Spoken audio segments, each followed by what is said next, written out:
جارێکی تر عەرەبە سوننەکانی باشووری کەرکووک داوای ئازادکردنی حەویجە دەکەن. جێگری پارێزگاری کەرکووکیش لە بەیاننامەیەکدا بە ناوی سەرۆک هۆزە عەرەبەکانی باشووری شارەکە داوای کرد حەویجە ئازاد بکرێت و ئەو بارودۆخە کۆتایی پێ بهێنرێت. داوا دەکەین پەلە بکرێت لە ئازادکردنی باشووری خۆراوای کەرکووک.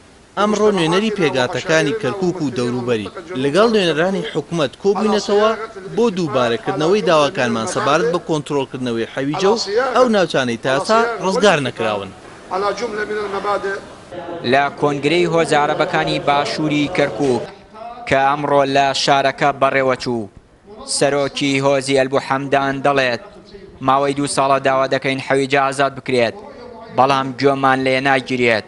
نوێنەری سەرۆک وەزیرانی عێراقیش بۆ ئاشتەوایی نیشتیمانی ڕایدەگەێنێت لە دوای تەواوبوونی شەڕی مووسڵ بە بەشداری سەرجەم هێزە ئەمنیەکان ئۆپراسیۆنی ئازادکردنی حەویجە دەست پێ دەکات. ماوەی 2 ساڵە داوای ئازادکردنی حەویجە ئەکەین و بۆ ئەو مەبەستەش لە هەموو دەرگایەکماندا و چاوەڕێی وەڵامەکەین.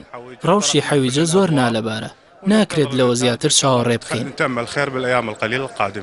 فيما يخص تحرير حويجة أو تحرير أي منطقة من مناطق العراق هەموو ناوچەیەکی داگیرکراوی عێراق بەلای حکوومەتەوە جێگای بایەخە و هەوڵی ڕزگارکردنی ئەدرێت، بەڵام ئەوەی بڕیار لەسەر کۆنتڕۆڵکردنەوەی حەویجە یان هەر ناوچەیەکی دیکە دەدات لایەنی سەربازیە. لە کۆنتڕۆڵکردنەوەی حەویجەدا وێڕای سوپا و هێزە ئەمنیەکانی عێراق پێشمەرگە و حەشتی شعبی و حەشدی عشایری بەشداری دەکەن. هي الخطوة القادمة بعد إنجاز التحرير في محافظة. داوای عەرەبەکان بۆ دەستپێکردنی پرۆسەی ئازادکردنی حەویجە لە کاتێکدایە ئەمڕۆ 3 ساڵ بەسەر هاتنی داعش بۆ عێراق و داگیرکردنی مووسڵ لەلایەنە و گروپەوە تێدەپەڕێت.